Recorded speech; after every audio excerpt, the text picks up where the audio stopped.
Hello students, जैसा कि मैंने बताया था अपना लास्ट वीडियो मैंने दिया था, तो मैंने बताया मेरा नाम सोनम पांडे है और मैं क्लास 10th यूपी बोर्ड के बायोलॉजी पोर्शन को लेने वाली हूँ। ठीक है, और आप जुड़े हो कहाँ? शुभम क्लासेस से जुड़े हुए हो। ठीक है, तो वहाँ पे आपको बताया जा रहा है कि आपने मैंने बहुत सारे कमेंट्स देखे थे, तो उसमें आया था कि मैम आप चैप्टर नंबर 1 से स्टार्ट करिए। तो मुझे भी लगा कि बहुत सारे लोगों ने कहा कि चैप्टर नंबर 1 से स्टार्ट करना मतलब कि उनकी तैयारी अच्छी अभी नहीं है, तो हम चैप्टर नंबर 1 से ही स्टार्ट करते हैं। चैप्टर नंबर 1, ठीक है, चैप्टर नंबर आपका 1 जो है उसका नेम क्या है? जैव प्रक्रम। जैव प्रक्रम, जिसका इंग्लिश आप देखोगे साइड में तो दिया होगा लाइफ प्रोसेस। लाइफ प्रोसेस, ये आपका चैप्टर है ना। अब बात करते हैं कि जैव प्रक्रम।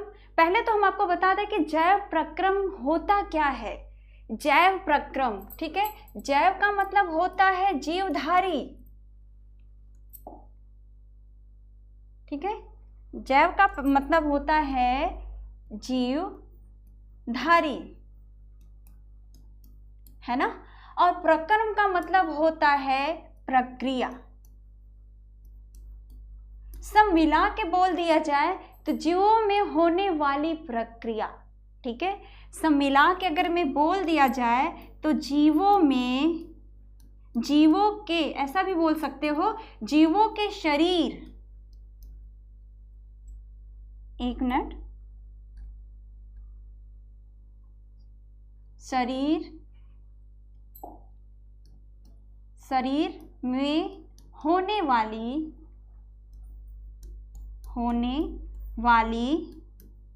प्रक्रिया, है ना।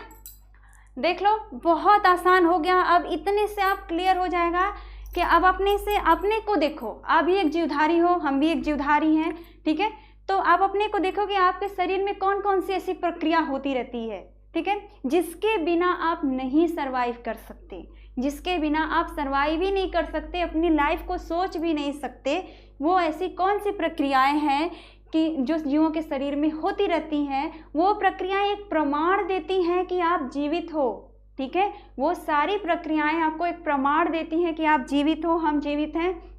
ठीक है, वो प्रक्रिया में से कोई भी प्रक्रिया बंद हुई तो समझ लो कि वो जो पर्सन होगा वो किस कैटेगरी में जाने लगता है?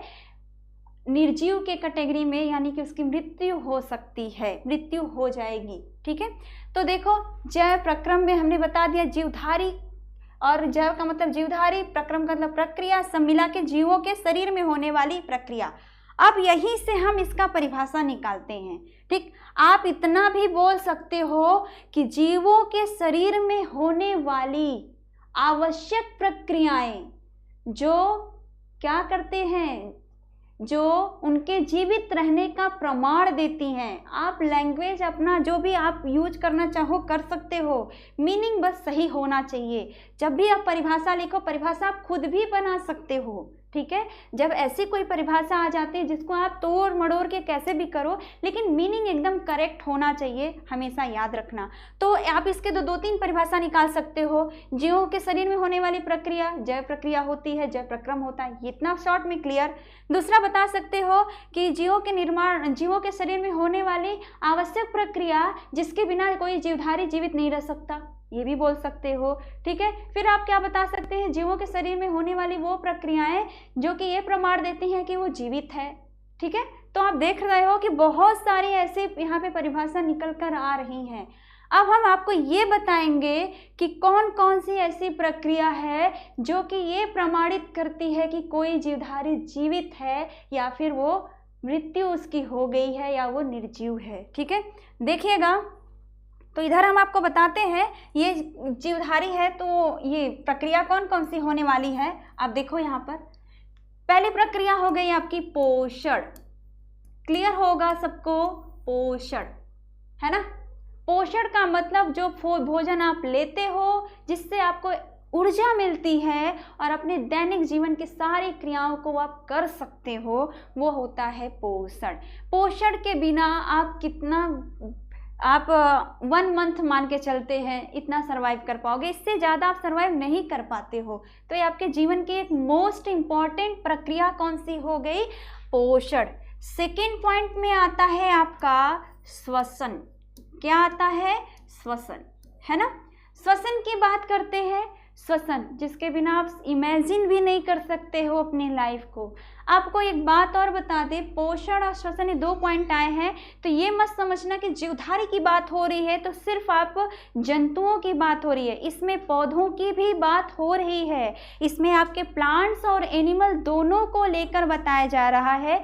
वो आप एनिमल आपका अमीबा हो या फिर ह्यूमन हो, सबकी बात की जा रही है। वो पौधा आपके एकदम छोटे काई जिसको एल्गी बोलते हो वो होगा, या फिर वो आपके बड़े बड़े जो ट्री होते हैं बड़े से शाखा वाले, उसमें आपके आम के, बरगद के, अमरूद के कोई भी आ जाए वो हो, कोई भी हो, ये दोनों काम सब करते हैं, ठीक है। और तीसरा काम भी है, वो भी सब करते हैं, सबकी बॉडी में होता है, वो है आपका परिवहन, ठीक है, परिवहन।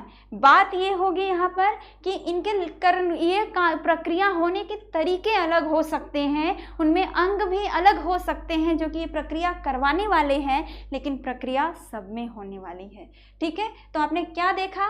पोषण भी हुआ, श्वसन भी हुआ, परिवहन हुआ, और लास्ट वाला टॉपिक है जो कि बहुत इम्पॉर्टेंट है, वो भी आपका है, ये भी एक प्रक्रिया है जो है आपका उत्सर्जन, ठीक है। इम्पॉर्टेंट मैंने इसलिए आपको बताया कि ये इम्पॉर्टेंट है। इम्पॉर्टेंट बताने का ये मतलब था कि जो ये उत्सर्जन होता है ना, जब आप कुछ खा रहे हो सब का सब आपके बॉडी में डाइजेस्ट हो जाए, ये कभी पॉसिबल नहीं है। उसमें से कुछ जो ज़रूरी चीज़ें होती हैं आपका शरीर सिर्फ उसी चीज़ को ले पाता है, उसी को अवशोषित कर पाता है, और अदर जो आपके लिए हार्मफुल होते हैं आपके शरीर अवशोषित नहीं कर पाता है, उसे क्या कहते हैं? अवशिष्ट पदार्थ कहते हैं। अपशिष्ट पदार्थ मतलब कि वेस्ट प्रोडक्ट कहते हैं, ठीक है, वेस्टेज बोलते हैं। वो हमारे शरीर के लिए वेस्ट हो जाते हैं और उसको शरीर से बाहर करना बहुत आवश्यक हो जाता है, जो कि उत्सर्जन की क्रिया में की जाती है, ठीक है ना। ये आपके शरीर में एक तरह से आप समझ लो कि वो चाहे गैस हो, चाहे वो आपके लिक्विड के फॉर्म में हो, चाहे वो ठोस के फॉर्म में हो, वो किसी भी फॉर्म में हो, उसको शरीर से बाहर करना बहुत आवश्यक हो जाता है। नहीं तो हमारे शरीर के लिए वो पॉइजन का काम करने लगेगा, और फिर एक टाइम ऐसा आएगा कि हमारा सारा सिस्टम बंद हो जाएगा, सारे सिस्टम को ब्रेक कर देगा और पेशेंट की डेथ हो सकती है, ठीक है। एक छोटा सा एग्जांपल यहाँ पर हम इसको इतना फोर्स कर रहे हैं ना, क्योंकि आप लोग उत्सर्जन को बहुत ज़्यादा लाइटली लोगे, ठीक है। यहाँ तक तो बहुत अच्छे से आओगे, उत्सर्जन को अच्छे से नहीं पढ़ोगे, मुझे मालूम है, ठीक है। उत्सर्जन देखो, बस छोटा सा आपको एग्जांपल लेते हैं। कोई ऐसा पर्सन हो, ह्यूमन की बात करेंगे, प्लांट में जाएंगे तो आपको लगेगा कि बोरिंग है, नहीं समझ में आएगा, लेकिन अपनी कैटेगरी की बात होती है ना तो आप थोड़ा इंटरेस्टेड हो जाते हो कि क्या ऐसा है, ठीक है। किसी के जो बाथरूम है वो रुक जाए कुछ टाइम के लिए, ठीक है, या फिर किसी का जो ये वेस्ट बॉडी से निकलते हैं वो रुक जाए, ठीक है, या फिर आप जो उत्सर्जन में आपका और भी एक चीज़ आता है, उत्सर्जन की ही बात करें तो आपको, तो जैसा आप सभी को पता है कि पेंडेमिक के टाइम में आपके स्कूल रीओपन हो रहे हैं, और आप सभी को पता है कि कई बच्चे स्कूल जा रहे होंगे, कई बच्चे नहीं जा रहे होंगे, और इस समय पढ़ाई का माहौल उतना अच्छा नहीं बन पा रहा होगा, और आपके डाउट भी नहीं सॉल्व हो पा रहे होंगे। तो जितने भी स्टूडेंट को ये समस्या है कि उनके मन में जो डाउट है वो क्लियर नहीं हो पा रहे हैं, तो उनके लिए अब अनअकैडमी बहुत ही स्पेशल फीचर लेकर आए हैं, आस्क का डाउट फीचर। अब आपके जो भी सब्जेक्ट पे प्रॉब्लम आ रहा है, अब आपको कहीं भटकने की जरूरत नहीं है, क्योंकि अनअकैडमी 24/7 आप बिल्कुल फ्री में अपने डाउट पूछ सकते हैं। जितने भी स्टूडेंट देख रहे हैं, मैं आपको बता दूं, आपके जिस भी सब्जेक्ट में प्रॉब्लम आ रहा है, सबसे पहले उस क्वेश्चन का आप फोटो खींचो और क्वेश्चन को अच्छे से क्रॉप कर लो। क्वेश्चन को क्रॉप करने के बाद आपका जो सब्जेक्ट है, मैथ का क्वेश्चन है, साइंस का क्वेश्चन है, उसको सेलेक्ट करने के बाद थोड़ा सा वेट करोगे, और फिर जो भी आपका डाउट रहेगा उसका वीडियो सॉल्यूशन आपको बिल्कुल फ्री में मिल जाएगा। मैं आपको बता दूं, आप दिन में पढ़ रहे हो, रात में पढ़ो, जब भी आप पढ़ो, जब भी आपको डाउट आ रहे हैं, तो आप 24/7 कहीं भी कभी भी बिल्कुल बिल्कुल फ्री में पूछ सकते हो।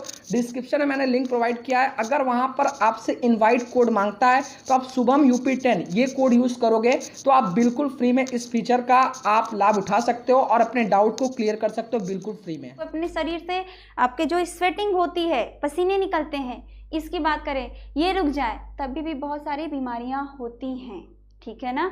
आपको बता दें कि आपके बॉडी से पसीने ना निकलना ये भी आपके लिए हार्मफुल हो सकता है। इस पर एक प्रैक्टिकल भी किया गया था, बहुत आपको बस इतना बताना कि सही इसको चेक करने के लिए हमारी बॉडी से जो रोम्स होते हैं इसमें सच में होल होता है, इसमें से सच में से पसीने बाहर निकलते हैं। इसके लिए क्या किया गया था कि पूरी बॉडी पे शहद लगाने के बाद उसको पॉलिथीन से बांध दिया गया था और उस पर्सन की बॉडी से पूरी तरह से स्वेटिंग बाहर नहीं आने की वजह से, वो पॉइजनस पदार्थ नहीं आने की वजह से उसकी डेथ हो गई थी। और इस स्वेटिंग में सिर्फ पानी नहीं निकलता, इसमें हमारे बॉडी में जो वेस्ट सॉल्ट होते हैं ना, वो भी हमारे शरीर से निकलते हैं, ठीक। तो आपने देखा कि जीवधारियों के शरीर में होने वाली जो मूल रूप से क्रियाएं हैं वो आपके कितनी है? सिर्फ 4 है। कितनी है? सिर्फ 4 है। कौन कौन सी है? पोषण हो गया, श्वसन हो गया, परिवहन हो गया और उत्सर्जन। मैंने पोषण पे भी थोड़ी सी बातें की थी, श्वसन पे भी थोड़ा। श्वसन में तो आप समझ ही रहे हो कि आप, लेकिन श्वसन में आप इतना ही समझते होगे ना कि गैस का मतलब कार्बन डाइऑक्साइड का रिलीज करना, ऑक्सीजन का लेना, ये इतना सही श्वसन नहीं कभी होता है।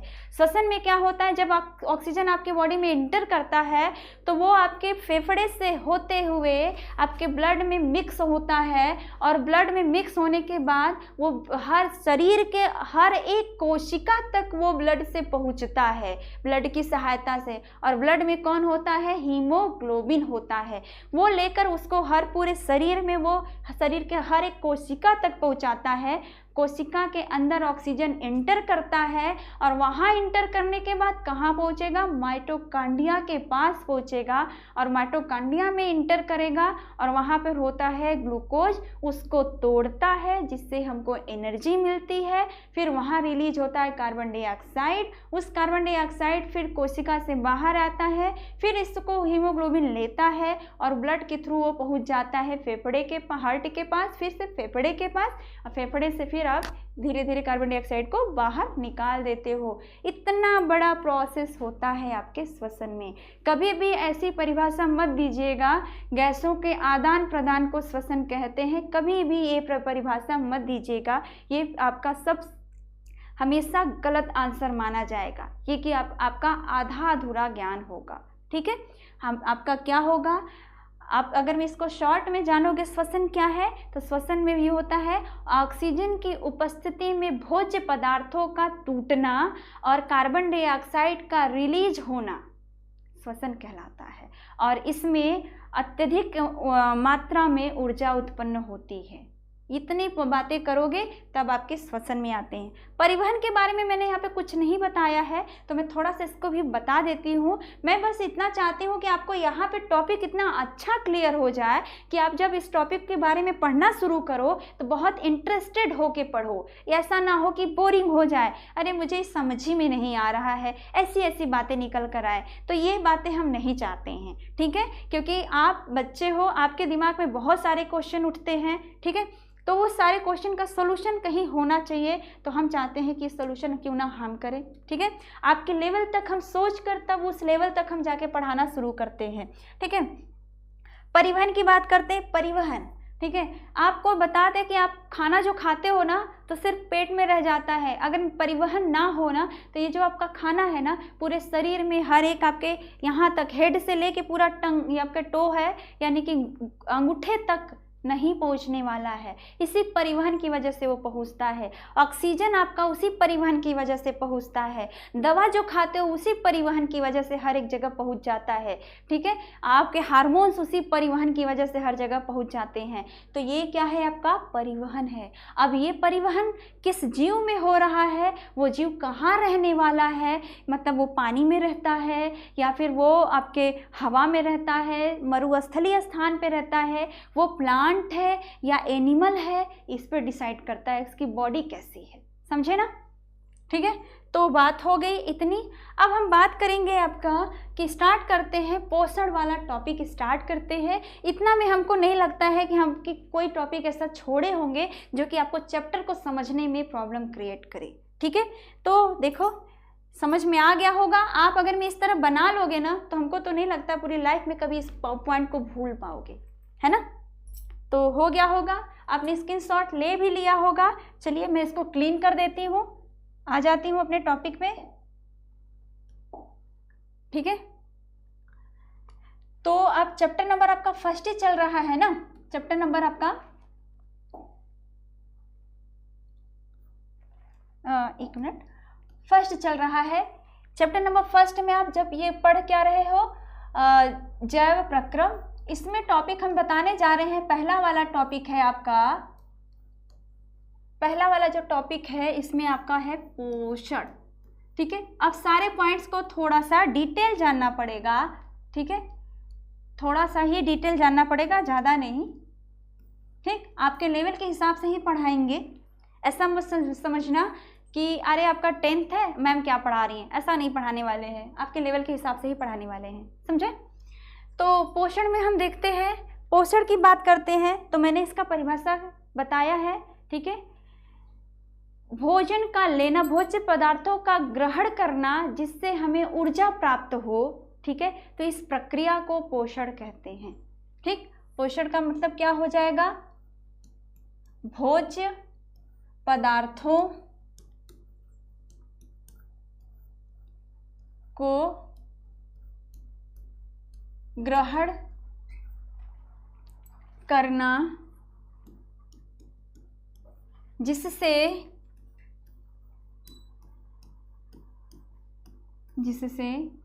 हमारे शरीर को ऊर्जा प्राप्त हो, ऊर्जा प्राप्त हो और हम दैनिक जीवन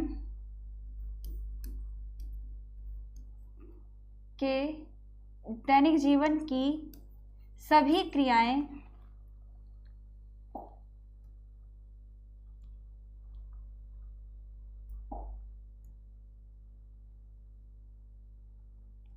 दैनिक जीवन की सभी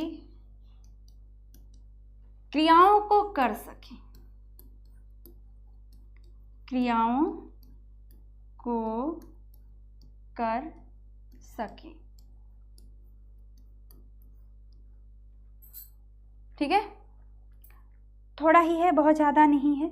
ठीक है, अब देखो मैंने क्या बता दिया, भोज्य पदार्थों को ग्रहण करना, है ना, जिससे हमारे शरीर को ऊर्जा प्राप्त हो और हम दैनिक जीवन की सभी क्रियाओं को कर सके, है ना। इसका मतलब साफ है कि हमको भोजन इसीलिए लेना है कि हमारे शरीर में ऊर्जा बनी रहे, और हम जो अर्ली मॉर्निंग उठते हैं और लेट नाइट अगर में हम सोते हैं तो उस पूरे जो टाइम पीरियड है उसको हम करने के लिए, उसमें जितने भी हम कार्य करते हैं वो सारे करने के लिए हम हमेशा एक्टिव रहें। ठीक है, हमारे शरीर में ऊर्जा बनी रहे, हम थके थके महसूस ना करें। ठीक है ना, तो इसी को हम क्या कहते हैं, पोषण। ठीक है, पोषण, ये सारी चीज़ें हो गई। लेकिन इसी में सिर्फ पोषण इतने में नहीं आएगा, और भी आप इसमें बता सकते हो। तो बताना आप क्या बताओगे कि जो पोषण होता है इससे हमारे जो शरीर में होने वाली टूट फूट की मरम्मत भी होती है। ठीक है, कर सके, ये इसीलिए हमने यहाँ पे रोक लिया, तथा हमारे शरीर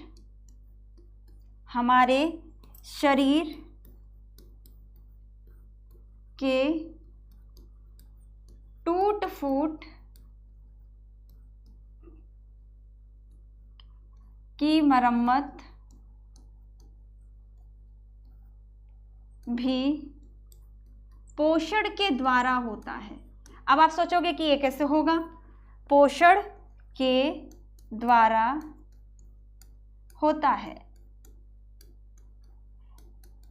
स्क्रीनशॉट ले लीजिएगा, मैं बता रही हूँ कि क्यों होता है, सब लोग स्क्रीनशॉट इसका ले लीजिएगा, क्लियर रहेगा एकदम, है ना। ये पॉइंट मैंने अलग से किया है इसमें ऐड करने का मेन रीज़न आपका ये था कि आपको बता दें कि जब आपको चोट लगती है ना, तो घर में मम्मी क्या देती है, हल्दी दूध देती है ना, वो भी तो एक पोषण लेने का तरीका ही होता है ना। तो आपको चोट लगी है, स्वेलिंग हो गई है, कहीं लड़ गए हो, कुछ हुआ है, ठीक है, फ्रैक्चर हो गया है, तो उसमें भी आपके डॉक्टर जो दवा देंगे, उसके अलावा जो आप घर में फ्रूट्स ले रहे हो, ठीक है, या विटामिन के बहुत सारे सोर्स जो है आपके फ्रूट के, वो सब आप ले रहे हो, तो उस कंडीशन में वो भी तो आप पोषण के ही थ्रू ले रहे हो ना। वो भी आपके बॉडी में जाकर आपके जो बॉडी के जो सेल्स हैं वो इंजर्ड हो चुके हैं, यानी ख़राब हो चुके हैं, उनको ख़त्म करना और नए सेल्स को बनाना, उन बॉडी का जैसे यहाँ पे चोट लग गई, इसको कवर करना, इसकी मरम्मत करना, ये सारा भी तो कैसे होता है, पोषण लेते हो उसी के द्वारा ही तो होता है।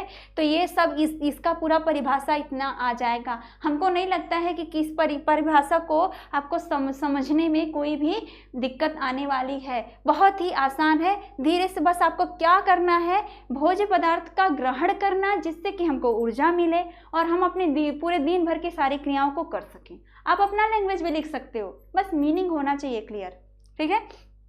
तथा पोषण हमारे शरीर में होने वाली टूट फूट का भी मरम्मत भी करता है, ये भी हो सकते हो। सीधे भी बोल सकते हो, पोषण से हमको ऊर्जा भी मिलती है और हमारे शरीर में होने वाली टूट फूट की मरम्मत भी होती है। इतना भी बोल दोगे भी तो भी आपका ये पोषण हो जाएगा, समझे ना। ठीक, तो इतना ही आपको क्लियर होगा। आई होप कोई क्वेश्चन इधर से इसके डेफिनेशन में कोई डाउट नहीं होगा किसी को। ठीक, अब हम आपसे कहेंगे कि आपको स्क्रीनशॉट लेना है तो आप ले लीजिए, कुछ लोग ले भी लिए होंगे, है ना। तो फिर हम चलते हैं, इसको इरेज करते हैं। अब आपको हम बताने वाले हैं पोषण की आवश्यकता, इसी पॉइंट में से निकल के आने वाला है आपका पोषण की आवश्यकता, ठीक है। तो हम इसको इरेज करते हैं, फिर आप बताइएगा। अब बात करेंगे किसकी, पोषण की आवश्यकता।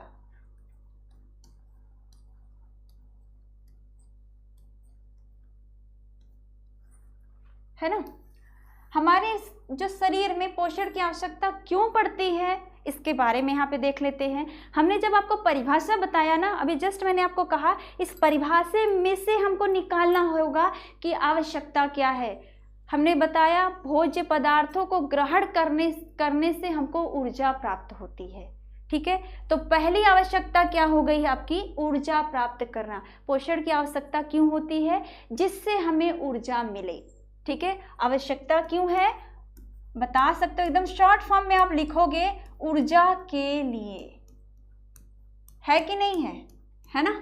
इसमें तो कोई डाउट नहीं होगा, ऊर्जा के लिए ही पोषण लेते हो। दूसरा उसमें पॉइंट आया था टूट फूट मरम्मत के लिए, ठीक है ना। तो फिर आप शरीर के, आप यहाँ पे दूसरा पॉइंट हो जाएगा, शरीर में होने वाले टूट फूट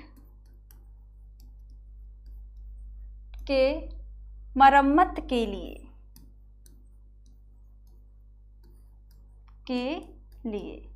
ये पॉइंट हो गया, ठीक है ना।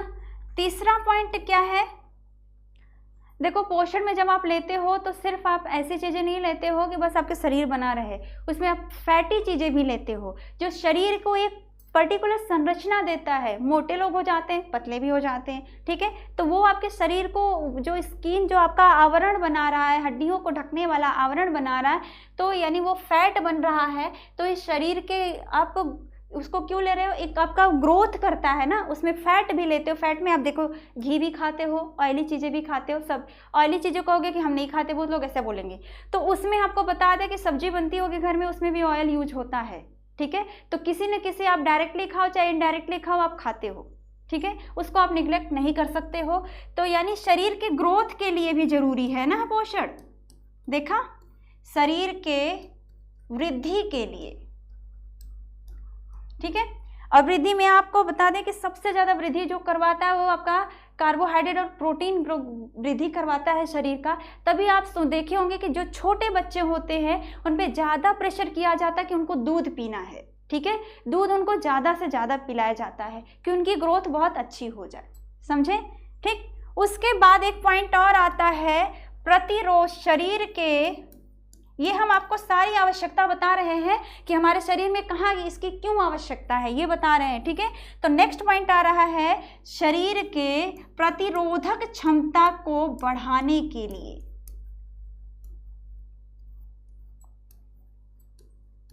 क्षमता को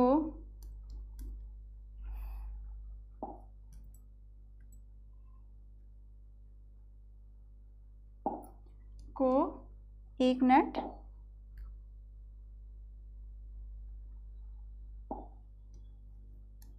को बढ़ाने के लिए, चलिए नहीं इधर ही लिख दे रहे हैं,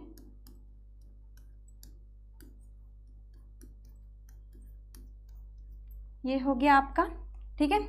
तो इतने सारे पॉइंट्स आपके निकल कर आए हैं। आप इससे चाहो तो एक्स्ट्रा पॉइंट भी निकाल सकते हो, लेकिन आपके ये मेन पॉइंट्स यहाँ पे बताए गए हैं। पॉइंट नंबर 1, 2, 3, 4 पॉइंट ऐसे बताए गए हैं जो कि पोषण की आवश्यकता को बताता है। पहला मैंने बता दिया, ऊर्जा, हमारी बॉडी में ऊर्जा चाहिए हर काम करने के लिए। आपका अर्ली मॉर्निंग से लेट नाइट तक के जो भी वर्क किए जाते हैं वो ऊर्जा बॉडी में ना हो तो कभी भी पॉसिबल नहीं है, तो उसमें आपका ऊर्जा के लिए। दूसरा मैंने बताया कि आपके शरीर में टूट फूट जो होती है उसको मरम्मत किया जाता है, तो उसमें अगर में आपका चोट लग गई है तो डॉक्टर आपको क्या देते हैं, ज़्यादातर प्रोटीन की गोलियाँ देते हैं।